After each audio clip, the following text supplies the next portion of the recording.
ఓం శ్రీ సాయిరామ్. ఎవరో చెప్పారు కనుక లేదా ఏదో ఫలానా గ్రంథంలో ఉంది కనుక నమ్మే వ్యక్తి కాదు నరేంద్రుడు. సత్యాన్ని ప్రత్యక్షంగా దర్శించిన వ్యక్తులను కలుసుకోవాలనే ఉత్సుకతతో ఎందరి వద్దకో ఆయన వెళ్ళారు. భగవంతుని దర్శనం పొందాలనే అతని ఆకాంక్ష నెరవేరింది. మరియు నరేంద్రుని జీవితం గొప్ప మలుపు తిరిగినది గురుదేవులు శ్రీ రామకృష్ణ పరమహంస వద్దనే. మరి స్వామి వివేకానంద జీవిత చరిత్రలో భాగంగా రామకృష్ణ పరమహంస గురించి తెలుసుకుందాం.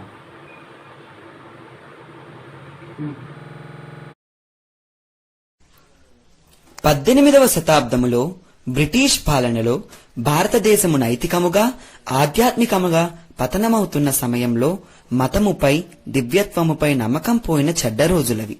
అటువంటి సమయంలో భారతీయుల కళ్ళు తెరిపించి హిందూ మతంలోని గొప్పతనమును శక్తిని ప్రదర్శించి చూపిన మహావ్యక్తి శ్రీరామకృష్ణ పరమహంస.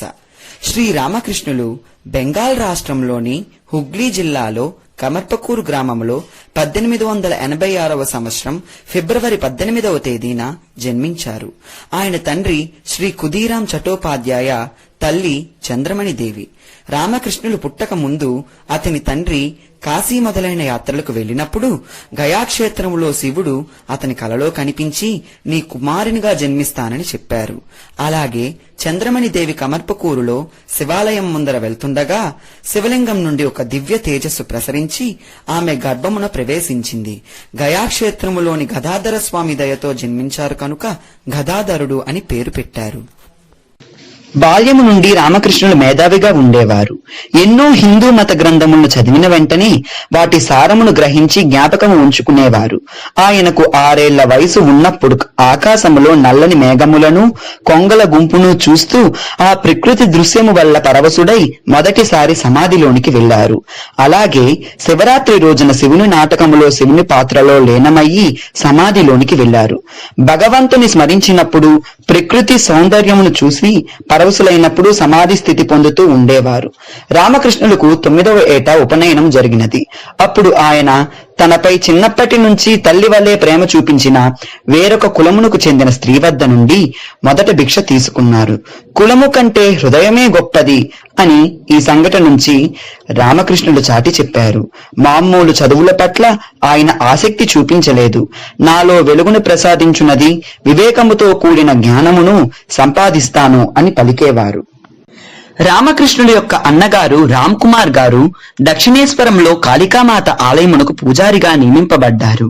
రామకృష్ణులు కూడా తమ అన్నగారితో పాటు అక్కడికి వెళ్లారు. ఆ ఆలయమును నిర్మించిన కలకత్తా జమీందారిని అల్లుడు శ్రీ మధురబాబు గారు రామకృష్ణులను కాళికాదేవి విగ్రహం అలంకరించుటకు నియమించారు. కాళికా విగ్రహమును అలంకరిస్తూ రామకృష్ణులు దేవిపై భక్తి పారవస్యంతో మునిగిపోయేవారు.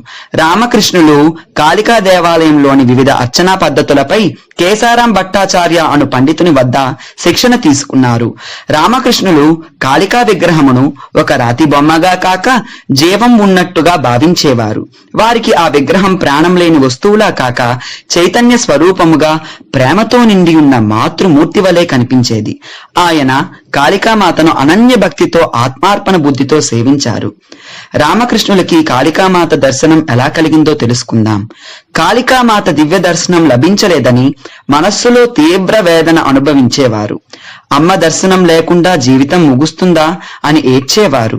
ఆ తల్లిని చూడలేకపోతున్నాననే విరహం భరించలేక ఒకరోజు దేవాలయమునకు వేలాడగట్టిన కత్తిని తీసుకుని తన తలను నరుక్కోవాలని చూశారు. వెంటనే కాళీమాత నిజరూపంతో దర్శనం ఇచ్చింది. ఆ తరువాత ఎల్లప్పుడూ ఆమె కోసం పరితపిస్తూ ప్రార్థిస్తూ ఉండేవారు. కాళికామాత కనిపించకపోతే ఆమె తనతో దోబూచులాడుతుందని భావించేవారు. తిరిగి ఆవేదనతో వేడుకున్న వెంటనే ఆమె దర్శనం అయ్యేది. తరువాత కాలంలో రామకృష్ణులు హఠయోగమును నేర్చుకున్నారు. వారు మొదటి నుండి దేవుడు ఏ రూపంలో ఉన్నా సమానంగా భావించేవారు. ఒక దేవతా రూపమును సాక్షాత్కరింప చేసుకున్న తరువాత మరి ఒక రూపమును అనన్య చింతనతో ఆరాధించి ఆ రూప సాక్షాత్కారమును పొందగలిగేవారు. శ్రీరాముని సాక్షాత్కరింప చేసుకోవటానికి తాను హనుమంతుని వలె మారి దాస్యభక్తిని అనుసరించారు. తనను తాను హనుమంతునిగా భావించి సీతారాములను ఆరాధించి సీతారాముల యొక్క దర్శనం దర్శనం పొందారు. తరువాత రామకృష్ణులు తన తల్లి కోరికపై శారదాదేవి అను బాలికను వివాహము చేసుకున్నారు. శారదాదేవి రామకృష్ణులు పేరుకు మాత్రం భార్యాభర్తలు. వారిది ఒక పవిత్రమైన ఆధ్యాత్మిక స్నేహబంధం. రామకృష్ణులు శారదాదేవిని కాళికామాత యొక్క అవతారముగా భావించి పూజించారు. ఆమె ఆయనకు ఒక అవతారమూర్తిగా పూజిస్తూ ఒక తల్లి బిడ్డను పోషించినట్లు సంరక్షించినది. రామకృష్ణులు ఆమెను వేదికపై దేవీ ప్రతిమకు బదులుగా కూర్చోబెట్టి షోడశోపచారం పూజ చేయగా వారిద్దరూ సమాధి స్థితిలో మునిగిపోయారు. బ్రాహ్మణ భైరవి అను పేరు గల ఉత్తమ వనిత రామకృష్ణుల గురువుగా తాంత్రిక విద్యలు బోధించెను. రామకృష్ణులు ఎల్లప్పుడూ జగన్మాతతో మాట్లాడుచుండుట, భావపరవశ్యముతో ఉండుట చూసి అందరూ ఆయనకు పిచ్చి పట్టిందని అనుకునేవారు. ఒకరోజు జమీందార్ మధురబాబు గారు బ్రాహ్మణ భైరవి చెప్పడంతో పండితులను పిలిచి సమావేశం ఏర్పాటు చేశారు. దానితో పండితులు వచ్చి రామకృష్ణులకు ప్రశ్నించారు.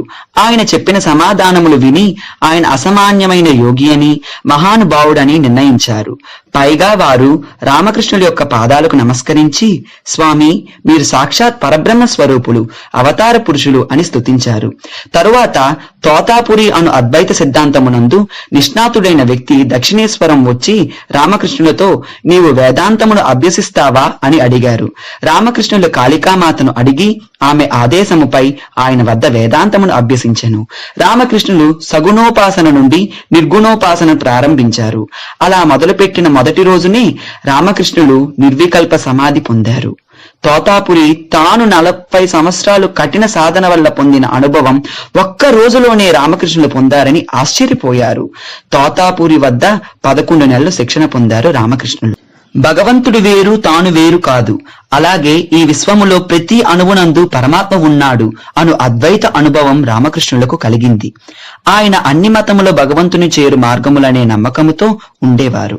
ఈ విషయాన్ని ఆత్మానుభవం ద్వారా పరీక్షించాలని అనుకున్నారు. దక్షిణేశ్వరములో నివసించుచున్న ఒక సూఫీ తత్వవేత్తను గురువుగా స్వీకరించి ఎల్లప్పుడూ అల్లా నామస్మరణ చేయుచు మొదట మహమ్మద్ ప్రవక్త దర్శనం, తర్వాత అల్లా దర్శనం పొందారు. తర్వాత క్రీస్తును ఆరాధించగా క్రైస్తవ దేవుడైన యేసుక్రీస్తు ప్రత్యక్షమై ఆయనను కౌగిటిలోనికి తీసుకుని ఆయనలో తేజస్వరూపముగా లీనమైనట్లు అనుభవం పొందారు. బుద్ధుని, జైన మతముల గురువులైనటువంటి తీర్థంకారులను, సిక్కు గురువులను రామకృష్ణులు ఆరాధించగా ప్రత్యక్ష అనుభవం పొందారు. అన్ని మతముల విధానములలోనూ ఆరాధించి భగవంతుని సాక్షాత్కారం పొందిన తరువాత మతములన్నింటినీ సమాన భావంతో చూడగలిగే మనుష్యులతో ఒక క్రొత్త సమాజాన్ని రూపొందించడమే రామకృష్ణులు తమ అవతార ఉద్దేశ్యమని దివ్యానుభూతి ద్వారా గ్రహించారు. ఆంగ్లేయులు వాటర్, ఉత్తర భారతీయులు పానీ అని, తమిళం వారు తన్ని, వివిధ భాషల వారు వేరువేరు పేర్లతో పిలిచినా నీరు ఒక్కటే. అదే విధంగా భగవంతుడు ఒక్కడే. వేరే వేరే మతాలు భగవంతుణ్ణి వేరే వేరే పేర్లతో చెబుతున్నాయని చెప్పేవారు. ఇలా శ్రీరామకృష్ణ పరమహంస సాధించిన అద్భుత ఆధ్యాత్మిక అనుభవములు, భగవత్ సాక్షాత్కారములు కేవలం తన యొక్క ఆత్మోద్ధరణ కోసం మాత్రమే కాదని అనుకున్నారు. ఆ అనుభూతులను, తాను తెలుసుకున్న సత్యమును మానవజాతి అంతటికీ ప్రబోధించడానికి ఒక శిష్య సంఘం వారికి అవసరమైంది. రామకృష్ణుల గురించి తెలిసిన వారు ఎందరో ఆయన బోధనలు వినడానికి వచ్చేవారు. కాని వారందరూ భగవంతుని కోసం రావడం లేదని, ప్రాపంచిక విషయాల పట్ల ఆసక్తితో వస్తున్నారని రామకృష్ణులకు తెలుసు. అందుకే తాను తెలుసుకున్న సత్యాలన్నీ తన ద్వారా తెలుసుకొని కొత్త సమాజ స్థాపన చేయగలిగే శిష్యులను ప్రసాదించమని ఆ జగన్మాతను వేడుకునేవారు. ఆ తల్లి ఆయన ప్రార్థనలు విన్నది. నరేంద్రనాథ్ మొదలైన శిష్యులను ఆయన వద్దకు చేర్చింది. ఆ శిష్యులకు రామకృష్ణులు చక్కటి ఆధ్యాత్మిక శిక్షణ ఇచ్చారు. తరువాత కాలంలో రామకృష్ణుల ఆరోగ్యం దెబ్బతిన్నది. తీవ్రమైన వ్యాధితో బాధపడుతున్న ఆ సమయంలోనే నరేంద్రనాథ్ అనగా స్వామి వివేకానందుడికి రామకృష్ణులు తమ ఆధ్యాత్మిక అనుభూతులన్నింటినీ పంచారు. ఎన్నో సాధనలు చేయించారు. తమ ఆధ్యాత్మిక శక్తినంతటినీ నరేంద్రుడికి ధారపోశారు. రామకృష్ణుల సందేశాన్ని అంతటా పంచగలిగే సన్యాసి సంఘాన్ని స్వామి వివేకానంద స్థాపించారు.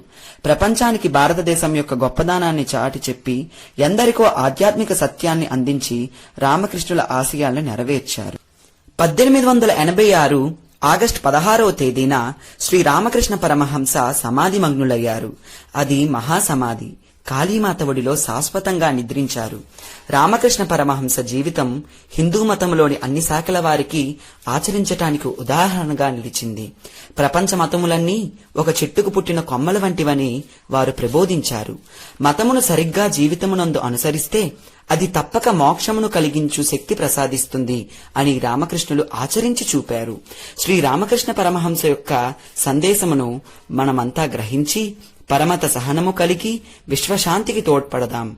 వారిని ఆదర్శంగా తీసుకుని భగవంతుణ్ణి ఆర్తితో పిలిచి వేడుకుని భగవత్ సాక్షాత్కారం పొందుదాం. జై సాయిరాం.